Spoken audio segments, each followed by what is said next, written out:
All right, how we doing, everybody? Today is another episode of Relatively Thinking with your host Cody. And I'm Sean. Today's gonna be a little bit different. Usually we do the five fast facts. We're doing the spinoff of the last topic we had. What was that? Egypt, right? Yep. So we're diving in the Emerald Tablets today. We're not gonna do the five fast facts. I mean, we got a lot to talk about. Out of the 12 tablets, I'm only gonna summarize up about 6, and Cody's gonna give you some background knowledge on, I guess, where the creator, the writer, originated from. Yeah. So, Sean was talking about, this is gonna be more of a spin-off episode. I'm gonna start with a little bit of background on Hermes Trismegistus, and go into a little bit of similarities between him and Thoth. And then Sean's going to go ahead and break down some of the tablets. And then we're going to, talk at the end about some theories that are out there about the tablets, where they originated from, what they created, so on and so forth. And then might come up with some theories of our own as we're conversating between each other. Now, a little bit of reiteration from our last episode. It was absolutely horrendous. If you watched it, I'm sorry. So on top of that, we did something different for this episode because of that. And what we did is we kind of hodgepodge and mix matched some of the things that we were doing. It was a little bit more structured this time. We each had an assignment to bring to the episode instead of one of us just creating the episode and the other one just ad-libbing off of it. So we're going to do that into a little bit more of a structured approach and see if this one works out better. If you like it, let us know. If you dislike it, fuck you. No, I'm just kidding. Let us know too. So without further ado, I'm going to go ahead and get into a little bit of who Hermes was. So Hermes Trismegistus literally translates to Hermes thrice great. So, which anybody who does know any Egyptian history or anybody that divulged it or dived into that, Thoth is also known as Thoth the thrice great. So there's already some similarities between the two. Yeah, there's the correlation between it. So the question is, was he a man or a god? And there's so many accounts out there. We really don't know. Now, I will say there are a lot more versions of him being a god or being some type of deity or so on and so forth. But there is also some texts and documents, like one that's in Asclepius, that he talks about his grandfather, who was also named Hermes, which does create one of the theories is that Hermes thrice great or Hermes Trismegistus is 3 different Hermes combined of throughout history, like basically all of their work, kind of like the theory of William Shakespeare not being one writer but multiple writers, and that's why he had such a big body of work, so on and so forth. Yeah, but in this case, it's like a senior, a junior, like first, second, third. Yeah, not necessarily, because it doesn't say his father. His father named him Hermes after his grandfather, so maybe grandfather, then him, kind of like a Noah Enoch vibe type of thing. It skipped a couple generations or a generation or so on and so forth. So the biggest thing, if you are into any type of occult or esoteric knowledge, you've probably come up across the Hermetica, which is where the Emerald Tablet comes from. It is part of the Hermetica. So it is originally known as the Hermetica. It was translated by Marsilio, I'm going to say this wrong, Facilio, and Lodovico Lazzarelli in the 1400s. And it was translated from the original language of Greek to Latin, and that is why it is now known as the Hermetica Corpus. Now, the Hermetica Corpus is broken down into 2 separate parts in modern day. One of them is known as the Technical Hermetica, and that is the one that is more shunned. And there's not a lot of study into it. I mean, there is, but not a lot of well-known or well-accepted studies, because it is about astrology, medicine, alchemy, magic, and pharmacology, and it's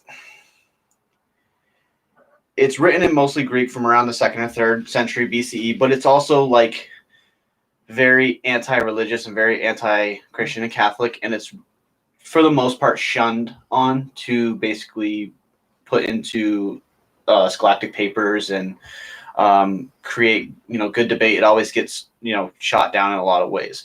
So I feel like there's a lot of knowledge in there that can be brought out, but we're not at that age yet. I feel like we're kind of coming to that.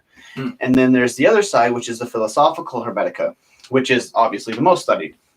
So it chiefly focuses on the relationship between human, the cosmos, and God, and which is anthropology, cosmology, and theology. And I like to kind of, throw a little shots out there and say the Holy Trinity, you know what I mean? The true Holy Trinity, not the one that we're taught. Yeah. The relationship between us, the planets, and deity. You can call that however you seem fit in your own religion. And now these were basically compromised documents from the 3rd to the 1st century BCE. This, again, is how we got the Emerald Tablets. It's one of the many documents inside of this book. Now, this also created another book called Kybalion, which I'm actually about to purchase and read into, and maybe we'll have something further on that. But that's just something else that came from that. Now, let's talk about Hermes. Was he a god? Was he a human? I'm going to kind of lean towards the god approach, the deity approach. Mm-hmm. I definitely like that better. Obviously, we all know this Hermes of the Greek pantheon. The messenger for the god. The messenger, exactly. And so the reason why I think this is interesting is that, so Hermes, in the Hermetica comes the Emerald Tablets of Thoth, who is the almost identical entity in the Egyptian pantheon. So some of the similarities between them is they're both psychopomps, which are they're responsible for guiding souls to the underworld or to afterlife. And so they're the exact same thing, which is interesting because one, they're a messenger god. So they're literally, they're the advisors, they're interpreters for gods. They're constantly in communication between God and human, and from God to God, and so on and so forth. And then they're both considered gods of wisdom. They're both considered scribes of their pantheons. Now, Thoth was the god of the moon. He was the inventor of writing, creator of languages. It's just the similarities between the two are just outstanding. Yeah. And especially for two different civilizations to kind of have the same. I mean, we talked about it in ancient Egypt how they were, Solomon. It was some type of contact, but the fact that it was just more than one account of this man. I mean, they may have named them different, but there's more than one account. So, absolutely. That's interesting. And I just want to throw this at my theory is for the God and the human thing. I believe, based on what I've read up on and what I've summarized, I believe that maybe at one point he was a human, but it goes into a lot more enlightening things. So almost like the Jesus Christ aspect. Yeah, but I wouldn't say it not in the same aspect. But what I mean is he was a man, but they believe he was godly, and then personified. Let's just say he earned his way through. That's the way. I mean, based on what I read, I wouldn't just give him. But. So everything else I have, I can jump to the end to help with some theories. So I have a bunch of other things, but I think those would be best brought into as we're going into the theories after yours. So at this point, I'd probably like to go into some of the tablet information. Oh yeah. All right. So tablets kind of went over a little bit. They're supposed to hold the key to the Philosopher's Stone, which would give the power to take base metals, mercury and such, and turn them into gold and silver. They also held the secrets to mysteries that we know nowadays, whether it be, I mean, it ranges from a very, very large genre of things. So Tablet 1 is kind of summarized about Thoth and who he was. Now, he was an Atlantean, they call him a priest. I mean, Atlantean king, and an Egyptian god. But he was said to rule ancient Egypt for about 16,000 years. Now, there was the theory where he was reincarnated, and that's how he just kept going and going and going. But then there's also what if he was a god? What if his era of reign. Yeah, where people just kind of looked at him as, the Almighty. Also known as the Greek Hermes, wrote the Emerald Tablets. Thoth was said to have actually be the builder of the Great Pyramid. He was supposed to be the one that built that, the Sphinx, And he also referred to himself as, let's see, mighty. Him and his the people that he brought from Atlantis. We'll get into that from Atlantis. But the people he brought, his people, he referred to them as they were the mighty ones that lived with the little men of Egypt. So they were supposed to be the highest and more supreme type thing. So almost like gods. Yeah, so he brought the gods to Egypt to live with the little ones, men. Yeah. So I mean, I don't know. These tablets are strange. I mean, we kind of talked about it. They kind of bounce around from, story, tales of what Thoth might have went through, and you kind of take what you can out of those, and then there's also I guess instructions on how to reach enlightenment and a lot of deeper things as well. But that kind of sums up Tablet 1, just kind of an intro on who the man was. Or God. Yeah. Tablet 2, the Halls of Amenti. Amenti was the underworld of Atlantis. Okay. It was supposed to be, right beneath Atlantis. It lies there still, even though Atlantis sunk, and it's still just, beneath it. So while Thoth built the Great Pyramid, he said that he also built a passage to Amenti underneath the pyramid. Now, this passage was said to also lead to the summit of the pyramid where Thoth placed a crystal, which then harnessed power from the ether. Now, the ether is supposed to be the material that makes up space, and it's supposed to be, from what he does, he's supposed to be able to harness his power and have it doesn't go into depth on what it gives him to do, but in a lot of the tablets, it's this guy does a lot with it. So a Tesla coil. Yeah. So almost like the AC current that Nikola Tesla was talking about. Once we take our time and invest in the AC current and figure out its properties and the magic behind it, that is when we will truly advance as a society. Yeah, and I guess this is probably a larger picture of that. That's kind of a weird correlation there. But from what I get, and I'm sure you'll kind of get the hint of it throughout the tablets, was the only way to harness this power of the ether was to reach this crazy enlightenment where it was just you don't have to be stuck to a big thing. There was a quote,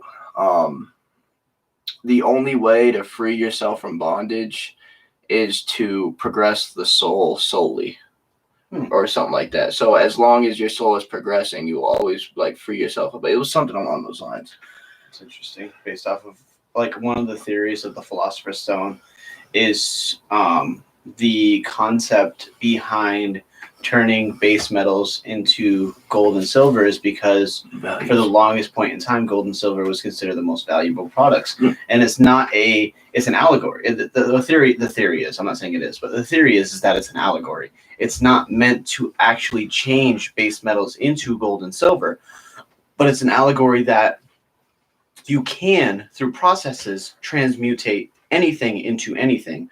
Therefore, you can transmutate yourself into your higher self. It is just as easy to transmutate and create these things as base metals on Earth as it is to make yourself enlightened to the top. Kind of like just give equal value. You're able to give value to. And basically is that it's actually simple. We just need to equate bliss or that higher level of thinking that what he needed to get to that point to be able to utilize that energy. We need to equate that as gold and utilize base metals is the allegory for ourself and our actions and our soul. And we need to get them from base metal, where we are basic, to that gold or that higher level. Yeah. Now, this passage too about Amenti. So he was the messenger. He was the deliverer to the afterlife as well. So there's this passage underneath, the pyramids of Egypt, somehow leading to Amenti, the underworld, where he's harnessing this power of the ether to help. I'm not sure if it was Tablet 2, but what he said, I don't know how the fuck he said it, because it's obviously back then a Shakespeare type of talk, or furthermore than that, but it was surround yourself in a stone sarcophagus, and that was why it was supposed to be initiation, the Great Pyramid. So surround yourself in a stone sarcophagus. I will give you the power and lend you the knowledge of, did he say all world mysteries, or not all world mysteries? Of the superior knowledge, a great knowledge, or something like that. So it was almost like, that I just found it strange, like, because he built these Great Pyramids, and from what he supposedly said was like, hey, and that's why like these pharaohs maybe be, put in a sarcophagus, mummified, so then they're still alive, but they're able to. Exactly, and then That's thought interesting. carries them to the underworld where they. Well, the aspect too is. So, a couple different things, like far-fetched as fuck. Not the first one's not far-fetched. Is maybe the crystal that we're being talked about, or we being told of, is the capstones of the pyramids that are missing. Yeah. So that's one aspect. The other one is because we thought they were gold on top of the pyramid. We thought. Yes, that was we the thought. idea. But it could have been, again, some type of form. And then it also kind of goes to the alchemy aspect. It's like a gold / silver / shiny object. That's whatever. There's a lot of correlation between that. Shit. Yeah, because we could have been like interpreting. It could have been like some type of hieroglyph or something depicting like the tips of the pyramid as like gold, as something valuable. Yeah. Whereas it could have been valuable to the soul. Damn. But then another aspect is, in order to it kind of to bring back another episode that we already had. In order to see said afterlife, in order to be able to breach between both worlds and come back, you would need to utilize some type of sacred plant or drug. And so what's funny is, what if the mummification process that we know of now never existed? What if it was that they utilized a combination of different drugs, and some of them weren't made properly or weren't made well enough, and it scrambled their brain throughout that period of time because of the effects of said drugs, but they utilized those drugs within that pyramid, within that ether coming through, to breach the mortal realm and the astral realm. It's kind of like taking the substance and then putting yourself into that, catching that current of. Yeah, kind of like what you were alluding to in another episode about what's going on in San Francisco with the astronauts. Oh yeah, being put into a DMT. Room. Yep, being put into a room, given DMT in order to speak with extraterrestrials. What if those extraterrestrials? Yeah, get the crystal satellite dish on top of that building. Well, it could be so many different things. We may not be able to see it. It doesn't matter, because if it's ether and it's only able to be brought or produced through this crystal. The crystal could be covered. It doesn't matter. It's still going to be produced through the crystal because nothing else attracts it. I don't think it was specifically like through the crystal. So like, I don't know. I think it was like more of like a battery. Or like a catalyst. The crystal is the catalyst. It's what draws it. That's what I mean. It doesn't matter. So you have to think ancient times, and if again, going on this theory, ancient times, they wouldn't have had so many roofs or so many buildings or so they would have wanted on the top to have, they wouldn't have understand the concept of it traveling through, things being invisible, going through things. They don't understand that concept. We may now, and it may be inside of a building that we're not aware of, and it's still utilizing it as a catalyst because it doesn't see, you know what I mean? It doesn't, our buildings aren't impartial to it. It just continues to flow through it. Interesting. Yeah. That'd definitely be, There's just some correlation between them that I can kind of, obviously, like a lot more work into, and a lot more research would make it a much better and easier to brought about picture. But it's just kind of crazy how they all correlate. Yeah, and I've said that before, where it's just like, we always look at like the older minds, like we always look at like texts and shit like that. It's just like, this is like, they're crazy. They saw this big beam of light that they, all this like crazy stuff. So I don't know. I feel like we need to, I don't know, I'm going to try to implement that a little bit more. Just like thinking the way they might have or would have. Tablet number 3 is the Key of Wisdom. Now, this one was just, basic instructions on how to learn the secrets to spiritual enlightenment and immortality. So this kind of ties in with like why I said like my theory was like, and it's gonna I only have more evidence to back it up furthermore, but like Thoth, at once being a human and then obtaining that like crazy enlightenment, whereas he was able to become not bond to his body, but more of a spiritual type thing where he's able to, do that crazy shit, like finding a mentee, which was like, he trained, because pretty sure the thing was that he was human because he was summoned, and we'll get into that. But like, and then he trained for 15 years to be able to have that type of enlightenment. It's interesting because that's right around the time. That's almost the same amount of years that Jesus disappeared for. Damn. 13 to 30. Yeah, because he was. Yeah, because Thoth wasn't. Wow, that's fucking weird. I mean, 2 more years, but you got travel time, so we'll just say 15 years. I mean, that's pretty close to the amount of the time where he was just a normal boy, and then he was able to do miracles. Yeah, but as of the, because they were thought to be written around 36,000 BC, and but those would have correlated to Egyptian mystery schools, in which would have been within rounds of his travels. What if during that point in time?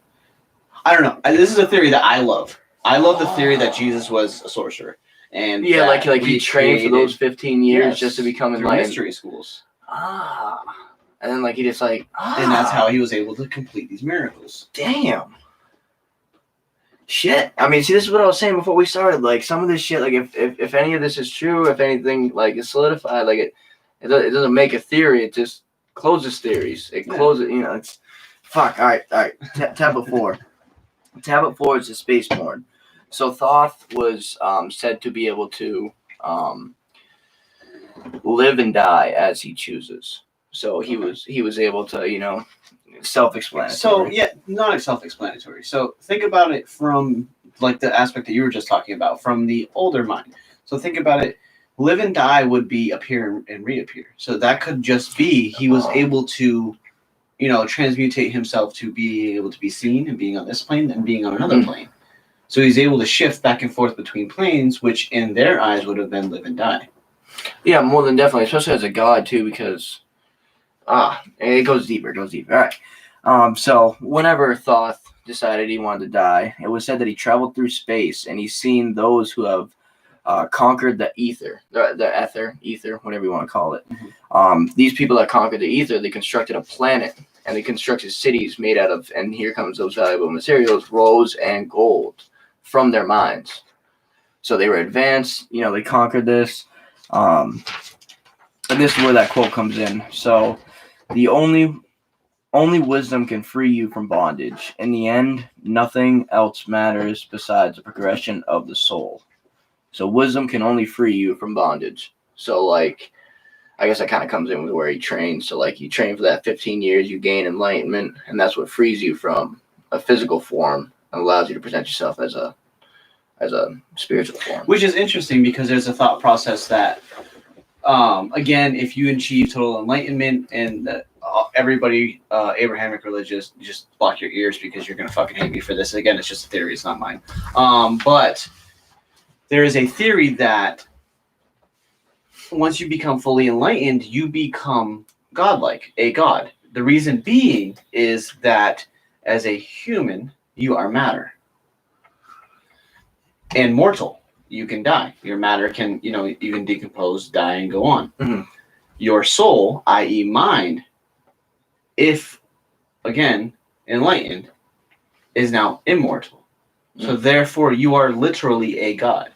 Your body can be disposed of and you can reincarnate and your soul can go somewhere else, whether it be in another body or so on and so forth.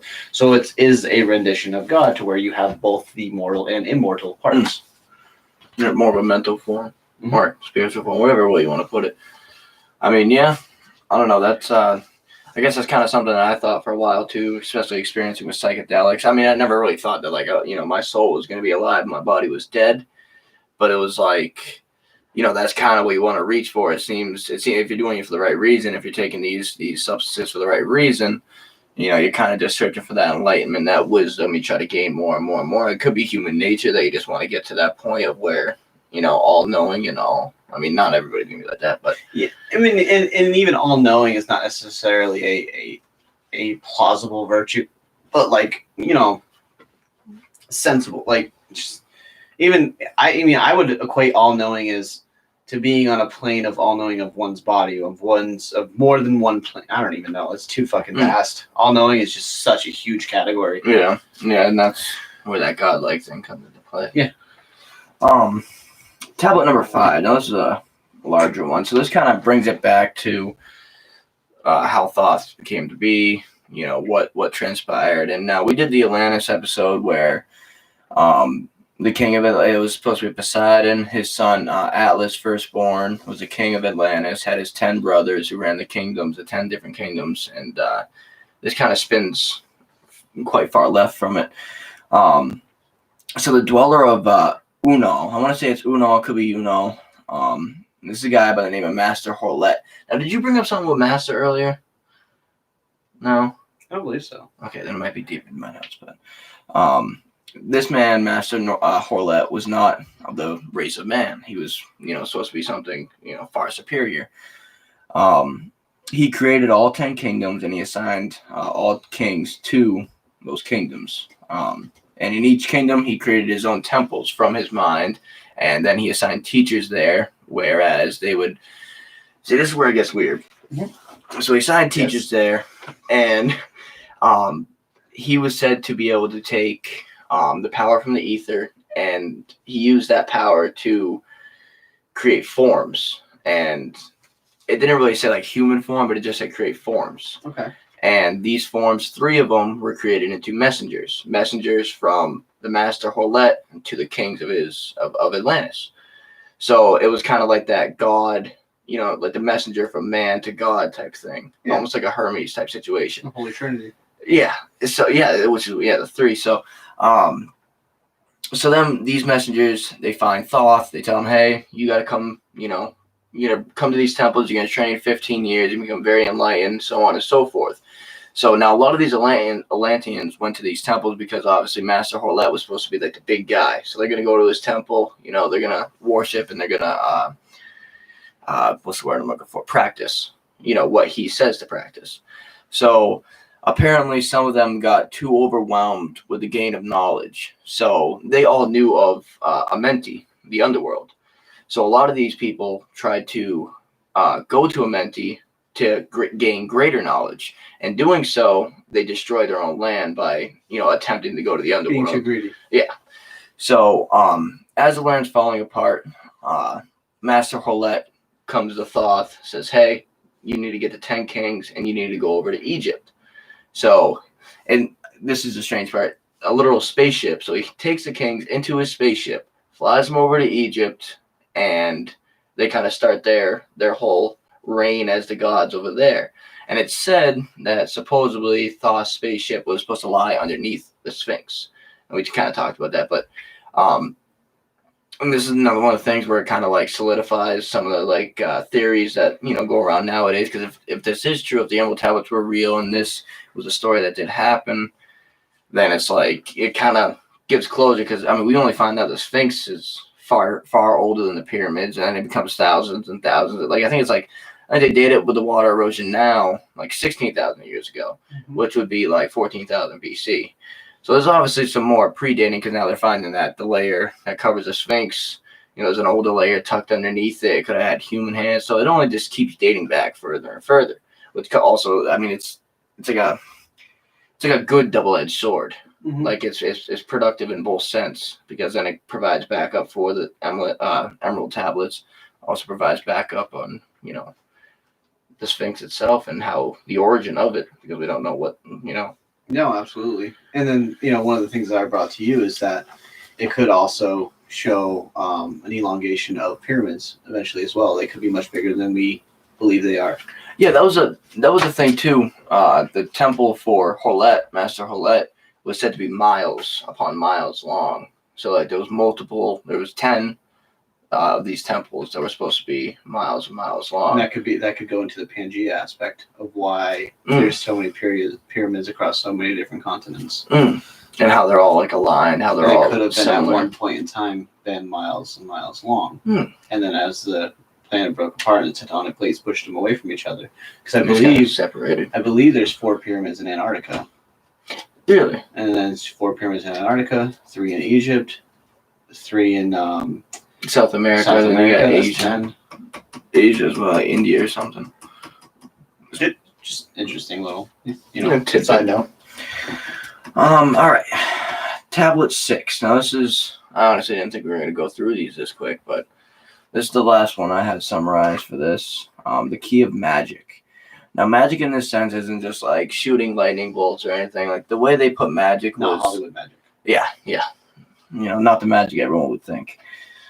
So long ago, in the day of the first man, there was a large warfare between darkness and light, and it was Book of Enoch reference. I'll have to check that out. But it was said that in some people, darkness overruled and took over on them, and in others, light flourished the soul. And these people that were enlightened, the people of light is what I call them, were said to be able to travel with all ages and to see all planes of sight. So like that comes to like it's mentioned, it's just like said in like a lot of different ways about the enlightenment, about being able to, I guess it all kind of revolves around you not being a physical entity. It's like you becoming more than that, you becoming one with the ether, the cosmos, essentially just fucking part of everything. So it's interesting in a lot of different aspects. So one, that originally I said the Book of Enoch, but that was kind of just probably spitting out because at the end it became close to the Book of Enoch. So light and dark, battle of light and dark could have also been Cain and Abel aspect. Yeah. So the Book of Enoch, so Enoch was Noah's great grandfather. And it was one of the original books of the Bible until the Council of Nicaea deemed it inappropriate because it talked of Nephilim, which are giants and fallen angels. So they mythical thing. They didn't want to put something in the Bible that talked about angels falling when nothing should fall from the grace of God and their perfect little religion. So that's why I didn't go into it. But it's a wonderful book. It has a lot of information, a lot of different things, and again, it's not widely known because anybody of the Abrahamic religion doesn't like to go against anything that their masters tell them not to. Yeah. And so there's plenty of other books, obviously. There's like 14 books that should have been in the Bible originally that aren't. And some of them we have access to. The other ones are hidden, obviously we know where. But yeah, so that is a really good book. But again, it talks about Nephilims. It talks about fallen angels falling into this world, mating with humans, and creating offsprings, which ended up being the giants, and so on and so forth, which obviously if anybody watches or anybody looks into anything other than normal media, you will notice that there's been a lot of giant bones dug up recently. So, I mean, even I'm not sure, I haven't seen too much recently, but even like not like 2 weeks ago recently, but like within the past couple of years. Yeah, a lot of giant bones. I know for a fact it was like 10 years ago there were believed to be a whole entire, like what they said there was Mexico? No, actually Europe, the greater Europe area, Ireland, I believe. Ireland, and then it was either like what is it, Norway and Sweden are the two long ones that go up. It was one of those. It was one of the, or it might have been Finland. I don't fucking know, but it's some European thing, and it was just like it was a whole crazy book from over there that dated back like hundreds of years ago, and it was just like there was a picture in it of this guy that was like, supposed to be like 8 feet, 9 feet tall or some shit. Which I find is funny because they especially Abrahamic religion, they love to state that giants couldn't have existed. Yet one of their biggest stories in the Bible is David and Goliath, which he literally fights a giant in the fucking book. Like I don't know, people are just contradicts itself. Yeah, a little bit. Like, come the fuck on, guys. So all right, so something when you're talking about the ether. This is slightly off topic, but slightly not. So you're talking about ether. So this is an interesting thing. So this is one of the most prominent symbols in occultism. It's obviously the pentagrams, 5-point star. Jesus, look at that fucking lighting. Yeah, no shit. You can't see a fucking thing. There's a star here. All right, so one of the less known things is that each side means something. Okay, so you got fire. I don't know why I'm drawing it out like this because the fucking. Oh yeah, it's the fifth element, right? Okay, so you got fire. Well, actually, this is earth. Where this is fire, water, air. So up top, this is ether. And it's supposed to be at the terrestrial zone in the atmosphere or something like that. Sort of. Something. Yeah. It's just the fifth element. So it's funny that it's considered a fifth element. So now let's break this down into a little bit deeper. I'll fucking solidify some things if it is. So yeah, but let's break this down into a little bit deeper. What do we know? We say there's the four main elements of the world. You know, you have north, south, east, west. Any pagan religion that does any rituals, you obviously know whenever you're doing your circle. If you're into witchcraft or anything that deals with that, you have your, you obviously know there's 5 elements, but still, when you do your circle, you have your 4.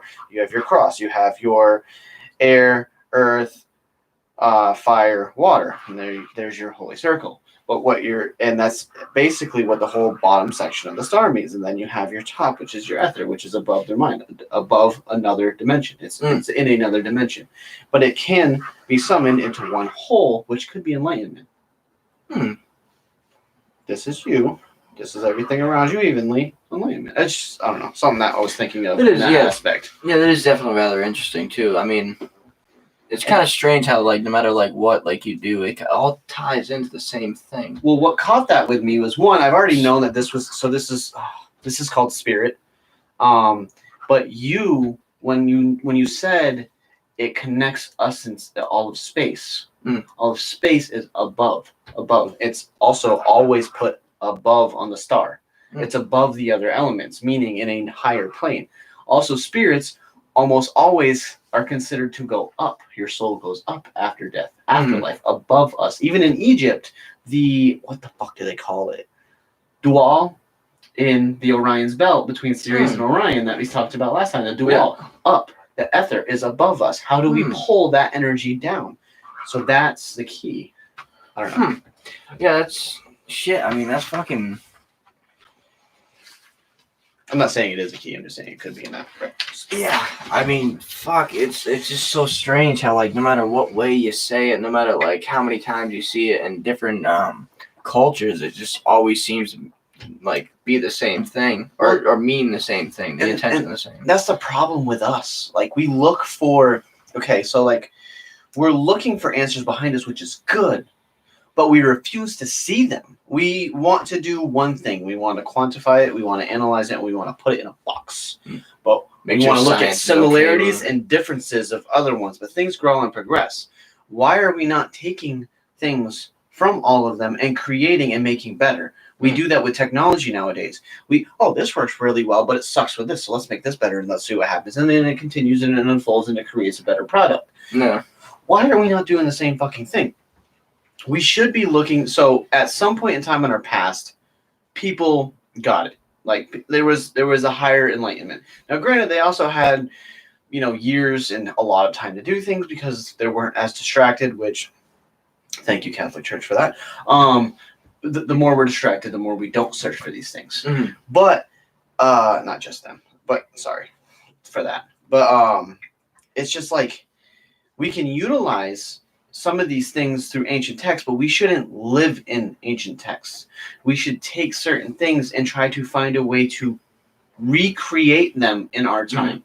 Mix things together, constantly adapt and build, which I think is what the presence of alchemy is. Take things, transmute them, create new into better aspects. Now, to help you, because what would have...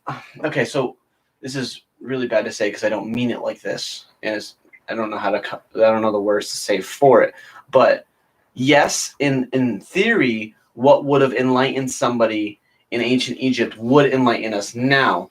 But our minds are different now. They are advanced. They're more used to pictures, video, everything instantaneous. Our minds work very, very quickly. Our minds work differently. So the mannerism in order to become enlightened may have changed, and we can't do that without changing different aspects and recreating. Yeah, advancing the process. Yeah, essentially, yeah. I just want to touch a little bit on that about like distracted, but like religion. And I feel like that's kind of what it is. So the way I feel is it's pretty natural for man to want to progress and want to achieve more and learn more and do a lot more. It's all like, it's just what we do. And then when you bring religion into things, I feel like it's more of a restraint because people want to search for that progression. They want to look for that faith, whereas they look towards something that controls them, that restrains them. Well, it's a comfort. It's a very, very comfortable dangled carrot. Well, yeah. Yeah. That's a good way to put it. It's a box. You're comfortable. if you get to here, you will have a great afterlife. You will be saved, or you, however it's described. And I'm not shitting on it, like to each his own. But what I'm saying is it's all you need to do is these couple basic things, and then adhere to everything else that I have to say. Listen to me and do what I tell you to for the rest of your life, and you will be there. And I will keep you safe. I will keep you comfortable, and you don't ever have to worry about anything. You don't have to worry about self-growth. You don't have to worry about striving for creation or overindulging or ever doing anything like that. Yeah, so I feel like that's kind of where, like, I don't know, because it was definitely at some point we stopped and we were just like, people were just, they created these religions, they created these beliefs, and they're just like, you don't need to search anymore. We're going to tell you how to find it, which is, like, if you think about the world without religion, it's just going to be nonstop. It's just going to be people searching to find more and progress and look for more. And then, yes and no. I do think that religion in its earliest intentions is good because that is just the sharing of knowledge. It is the, okay, like, let's work on this together. Let's build. Let's do this. Let's create a guideline. Like the Horlet temples that they had. The teaching. And even the mystical schools of Egypt and mystical schools of Greece and, like, all of these mystery schools. Like, that was, I feel like that's where a lot of these religions were created, within these teachings of these schools. And it was probably students that didn't finish or didn't ever get to that point and then wanted that power of creating their own thing. Yeah, those the cocky assholes. It's like, all right, I got what I could handle. Like, this is how it's done right here. And then they go back to their, village of, we'll just say ignorance. I won't be rude. Yeah. But village of people who don't know any better, and then they're going to listen, and then attraction creates.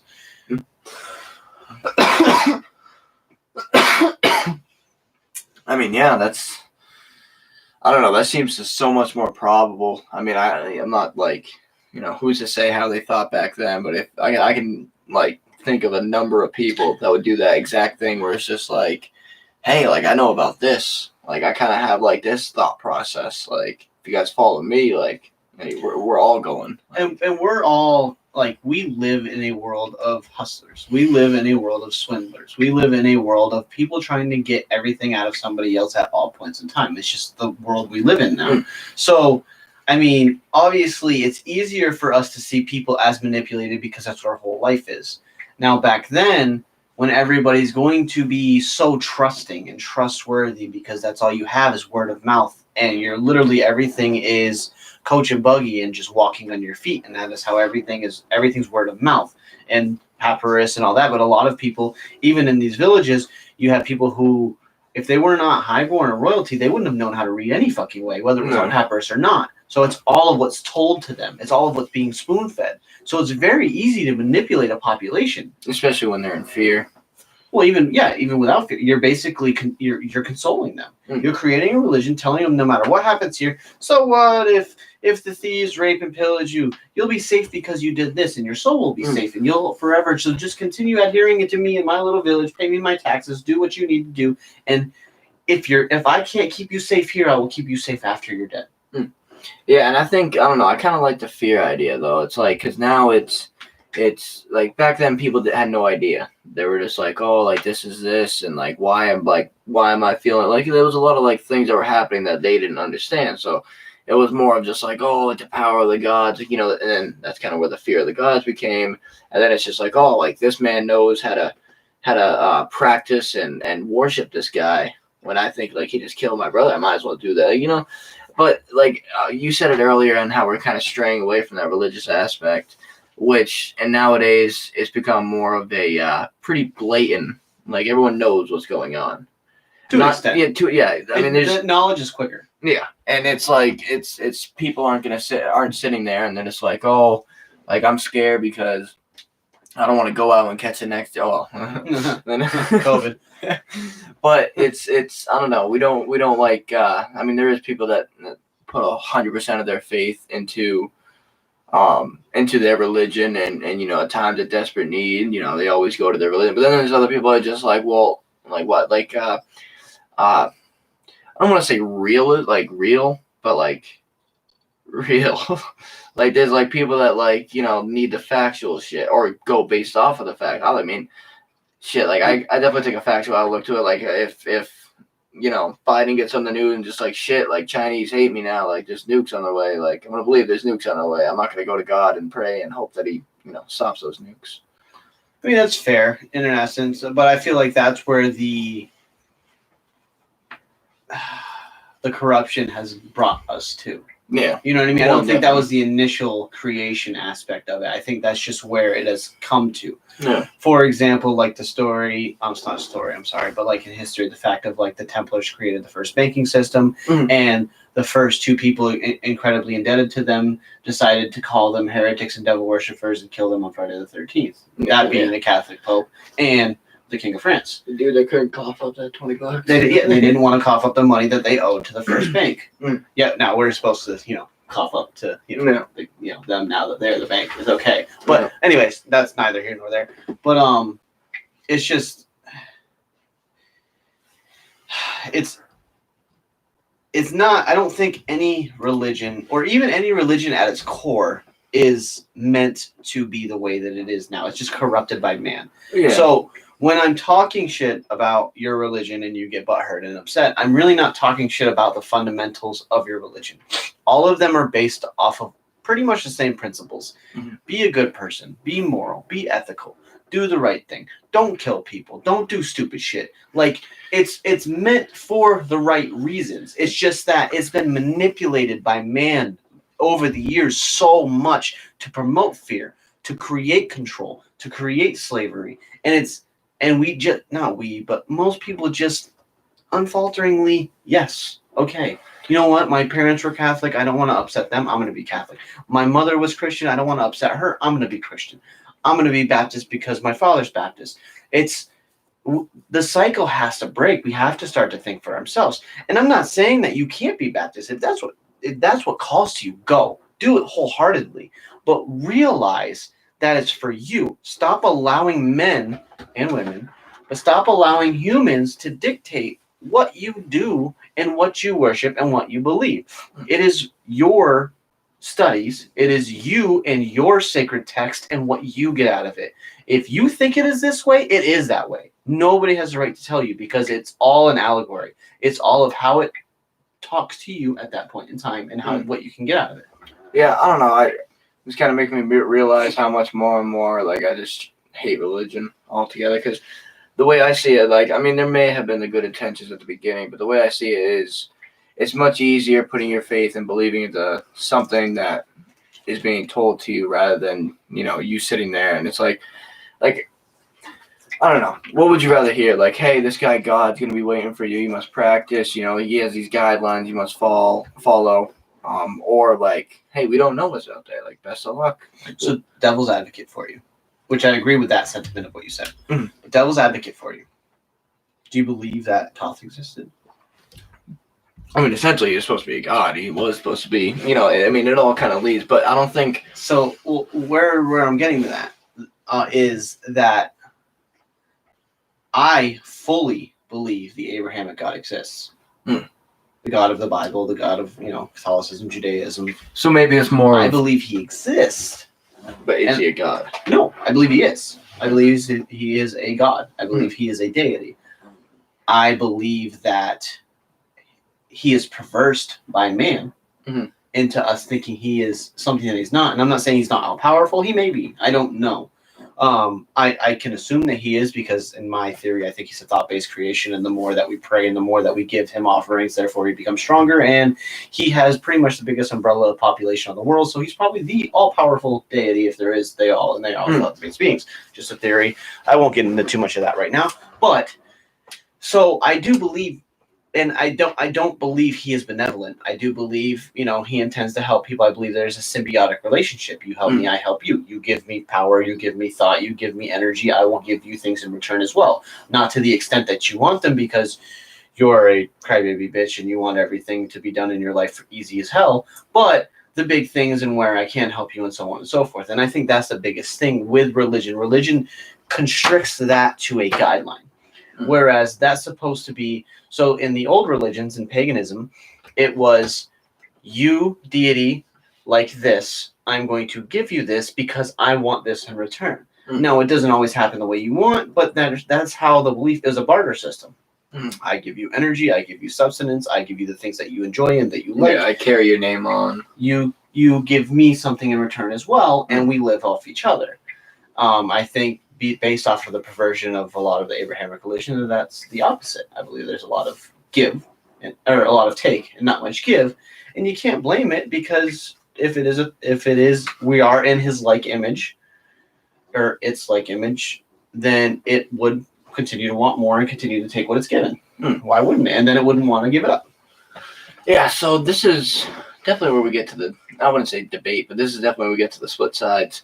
So, all right, so I have two different I have a thought process on gods, and I also have a theory on the gods that kind of just hit me, but I don't know. I mean, my factual side of me wants to just be like, okay, like these gods, like these were the things that people looked up to. So they were the people that were like royal, you know, they're in some type of family. So like they had that ability to have knowledge and gain knowledge, wisdom and all that. And they, show that to a population that knows nothing about what they know.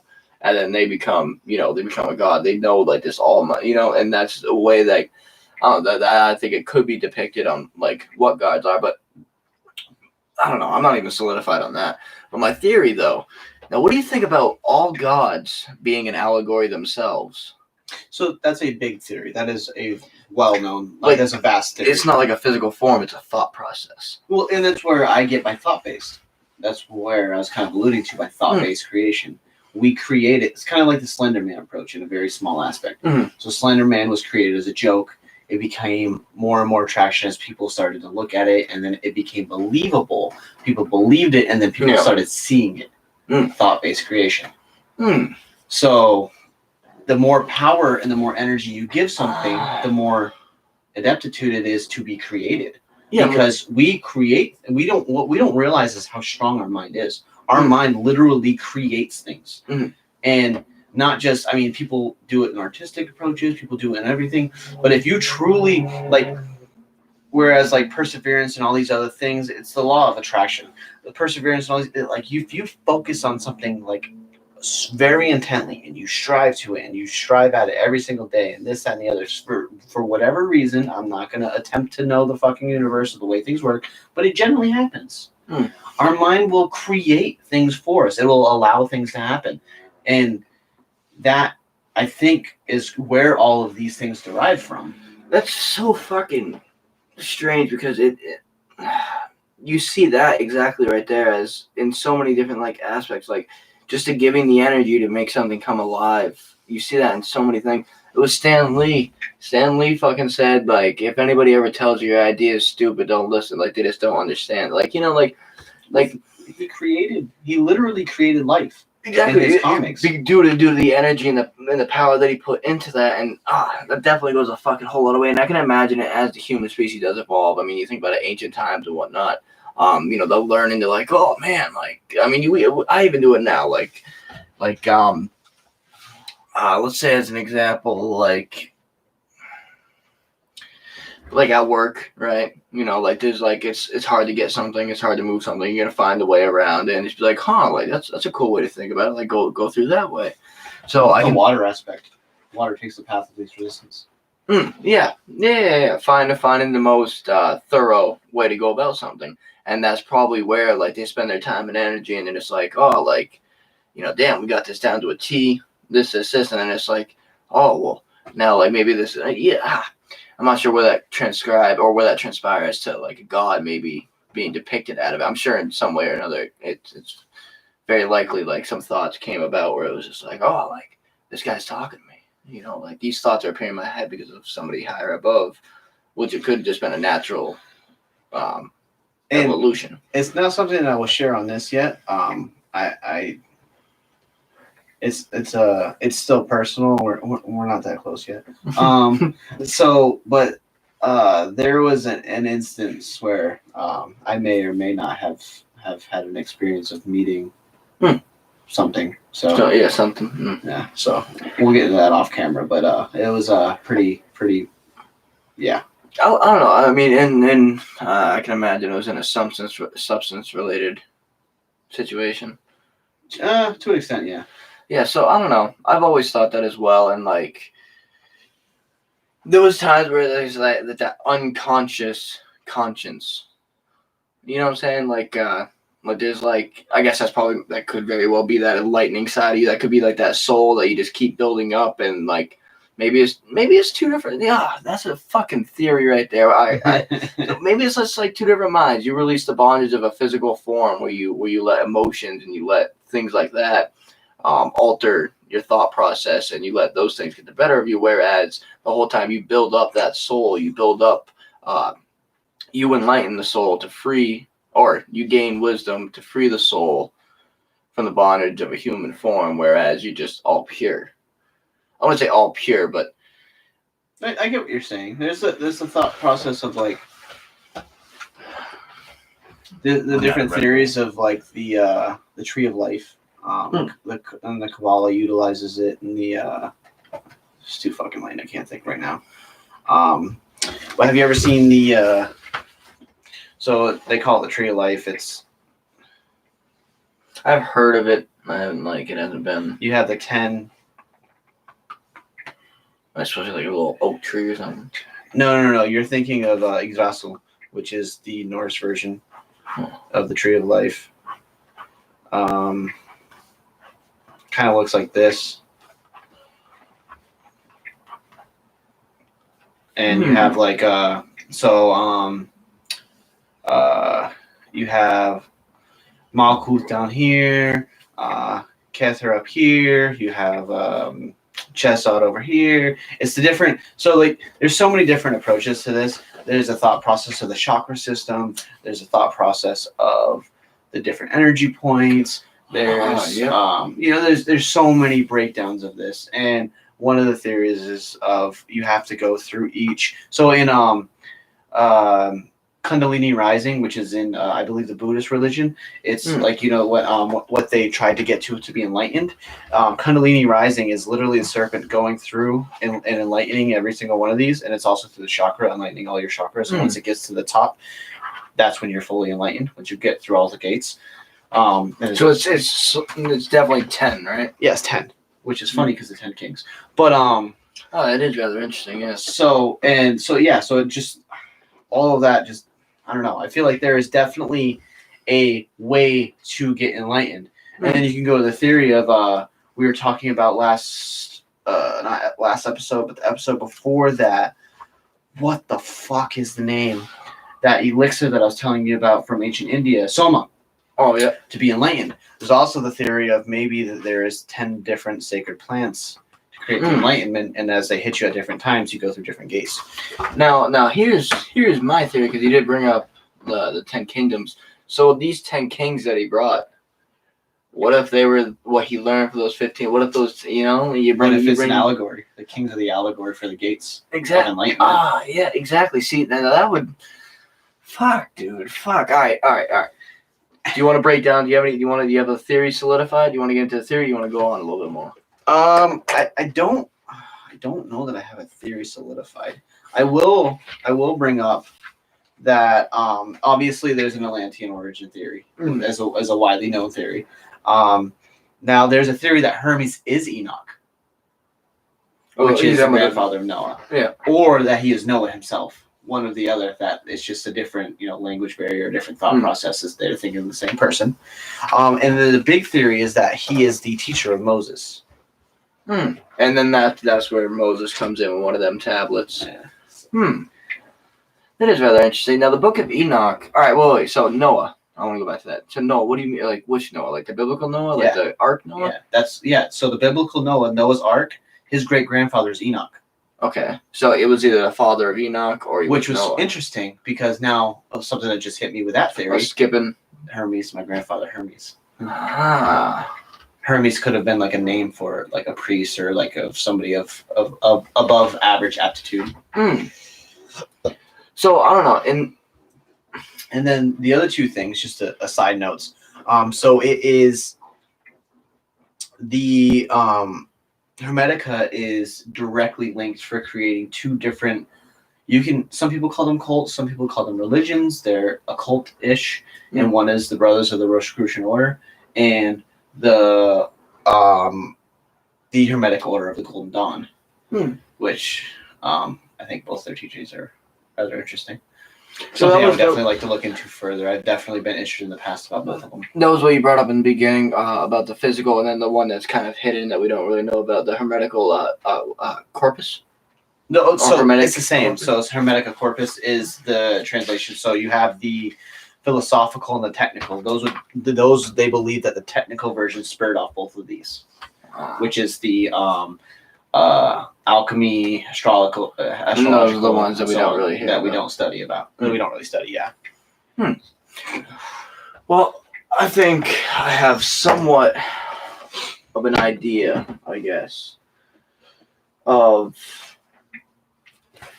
I want to say my theory. I don't know of We'll what. say gut shot. The theories are meant to be adapted. Yeah, gut. Yeah, we'll say gut shot. Yeah, because I mean, there's just so much. I mean, this is only half of what I was supposed to summarize. And this is such a minuscule approach. Yeah.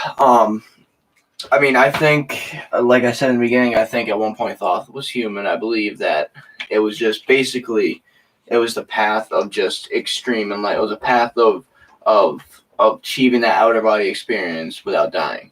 Okay. And it's been. I mean, I don't know. It seems as if everything kind of comes together and what could be made out to be a factual thing. I mean, the ties between. I mean, you get a little crazy with the spaceship and stuff like that, but the ties between, It's not crazy because there's hieroglyphs of spaceships. Yeah, this is true. This is true. Well, in a modern thought, rather crazy that a spaceship lies underneath a big stone thing that we know about. But if the Atlanteans are more advanced than we ever was, then it's still not crazy. Yeah. I don't know. I think the Emerald tablets, I think that they may not have been a physical form as just a straight up tablet, like written and transcribed. I feel like it could be many things. I mean, notably what we have been, what we went over today is just kind of like everything ties into what was that? Metaphysical? Was that word? Metaphysical? Yeah, like a metaphysical type of thing, like a thought process almost. So, I don't know. Maybe I'm not exactly sure what it is, but if it's something to achieve that outer body enlightenment, I don't think we can take everything to a literal state at that point. I think we have to at least well, it's got to be some allegory, some. Yeah. Because the thing is what most people don't realize is that as much as people in the metaphysical world and thought process, as much as we all want to achieve enlightenment, if you were given a gridded how to become enlightened, when you get there, are you truly? Because you're not learning those things as you're going. You're not doing it yourself. You're being brought through. Yeah, so maybe even but that's the whole point of all initiatic schools is you don't progress until you learn. Oh, that was another thing as well. So the Great Pyramid was a place of initiation. Yeah, that ties in with Plato. Actually, Plato was for the Atlantean one. So I don't know. A lot of places that Thoth was said to build because he was this guy that he built many things as well. Not even just the Sphinx, not even just the Great Pyramids. He built much more than that. That a lot of these places he built, and even the temples for Master Horlet. These were all initiation places. Whereas, as like I just said, Plato. It was supposed to be as Atlantis was sinking. That was they watched Thoth and Plato watched. I want to say it was Thoth and Plato's, but regardless, that was how he was initiated, and that's how he became to be, this great philosophical dude. That's interesting. So I have a book that I will give you to read. It's written by Manly P. Hall, who is a Mason. He writes a lot of really good books. I gave you Secret Teachers of All Ages. That was written by him too. Yeah. So it is. Oh yeah. So he's older. He's dead now. Yeah, much older. Yeah. So he wrote a book about some Egyptian rituals and how they tie to Masonry, and initiation type. Yeah, and to the point of the first part of it starts as you are the initiate and you're watching things going around. Yeah, it's pretty interesting. There could be because you just kind of said how enlightened would you be if you were told how to be enlightened? Maybe these tablets aren't to show you how to be enlightened. They're maybe to guide you to find enlightenment. Yeah. So it kind of gives you the foundation and the boundaries I to also build yourself, and that could be like the way, like no, I'm not gonna say that. well, to add to it too is I feel like even though we look at him as a god, I feel like again we take out the human aspect. So most of the Hermetica is written on papyrus. What if he just fucking ran out of paper? And so what he inscribed on the tablets is what was on his mind at that point in time. And then he got more paper, and then it continued on the paper. Got to the end and shit. Like that. He's like, "Fuck, grab the chisel, let's go." Yeah, I mean, hammer away. It's all those things are possible, and we don't ever like put into effect. Yeah. Why is some of it on tablet and most of it on papyrus? Yeah, the minuscule. So actually, it's funny you said that. So what is the Hermetic corpus? That's what it's called. Yeah. And those are the pretty much how the tablet's supposed to be depicted, or not depicted, or it's part of it. Yeah, part of it.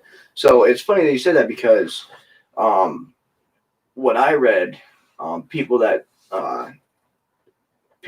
not summarize, but people that put in their own words the Emerald Tablets was that it was not attached to the Hermetic corpus. Was that it was just themselves. Like it wasn't like. Well, that's the thought process that it's the Emerald Tablets of Thoth, but not have anything to do with Hermes. That's that concept of that. They're two different dialects or two different entities, and that one doesn't correlate with the other. But I disagree. It's too many.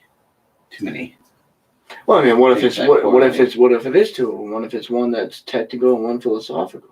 Well, the reason why I say that I disagree is because if Thoth was Hermes, or no, just was a god, uh-oh, he would have presented himself to more than one society of people. Each society of people has a different language, therefore they would have called him different names. In Egypt, he could have been known as Thoth. In Greece, Hermes. But again, anybody that would dispute anything other than the god as being the only god would try to dispute that aspect. I mean, that could also be why, too, whereas, like, you want to bring attention to this guy Thoth, but you don't want to be like, hey, he's a god. And you're just like, all right, well, this nigga over here, Hermes, like, that could be, but, damn. I don't know, just some thoughts, some things to ponder about. Again, I don't have a theory. I have a lot of different theories that run through my mind at all different times that could coexist. One of them could be, so Atlantis was prior, circa all of this. They're the most advanced civilization, so on and so forth. What if Atlantis was Eden? What if one of the factions that got out of Atlantis, i.e. found the forbidden fruit, therefore they became Adam and Eve, therefore they created this whole new society living on this planet, and so on and so forth. They became Cain and Abel, then the daughters, and so forth, down the line. There's that concept. There's the thought process that the Atlanteans that did survive, that were able to deal with the Aether, are different beings altogether, and therefore they live much longer. Because they live much longer, we see them as gods. And so therefore, that's the only way that we fathom them. Yeah, I mean, I tried to have a theory. I tried to have some type of gut shot, but it's too much out there. It's really hard to just hone in and say that this is it. Yeah. And I feel like the problem with our society is that we want this is it, but there's never something as simple as this is it. Because regardless, in all stories, there's three sides: my side, your side, and the truth. Yeah. So there's never going to be this is it. But I feel like science hurts itself by saying this. Yeah. And then 5 days from now, figuring out it's not this, and being like, well, I don't want to be discredited as a bad scientist. So that's what it is. Yeah. Like, get your fucking pride and ego out of the way. Like, you say you want to be a scientist, and you say you want to progress things, progress it. And I feel like that's why, like, theory should ever be ever involving. And conversations like this should strike up theories, and you may hate my theory, and that's fine, but you may get something out of that theory to help your theory, and then we create a better theory, and so on and so forth. I definitely think it's I don't know. You remember how I talked about genres of people? Mm-hmm. You got to tie in. I wouldn't say those theories, but tie in that thought process and just kind of. I don't know. There's I mean, you just started going off with the Atlantis on what Atlantis could truly have been, and then like I'm not even sure. There's so many of those tiny variables, and there's so many different types of thought processes that you have to go through. Or well, we say Atlantis was a utopia, so was Eden. Yeah, well, that word in general, utopia, you find that rather frequently through a lot of, not even religions or civilizations in general, because most of them always look up like, hey, we're going to work hard and do all this, and eventually we're going to reach this. Yeah. And, that's kind of like the baseline. So I didn't really think when you brought this up last week, I was clueless about the Emerald Tablets. I mean, I had somewhat of an idea, like I've seen or I've heard of it somewhere. I want to say that I did bring up the Moses part of it. But I never really thought how in depth and how in tune, because if these tablets, if what they are saying now or what people are saying they're saying now are tying in so many of these things that, these secrets, literally what the tablets are meant to be, like, I don't know, it's only so much more intriguing. Like, I don't even fucking know. I did try to get the 7, 8, 9, all those other tablets summarized, but that's gonna take me a little bit longer now. Well, again, this could be another. I feel like this could be like a month from now, spin off part 2. Yeah, I wouldn't even say a part 2. I would say fucking connected with Atlantis. Well, that's what I'm saying. It could. What I mean is like it could be a part 2 that connects other dots within the. I could tie in. Yeah. So I have a challenge for the viewers, and I know there's a couple of you fuckers out there because I see how many views there are, and you never want to comment other than, my buddy talking some shit to Sean. So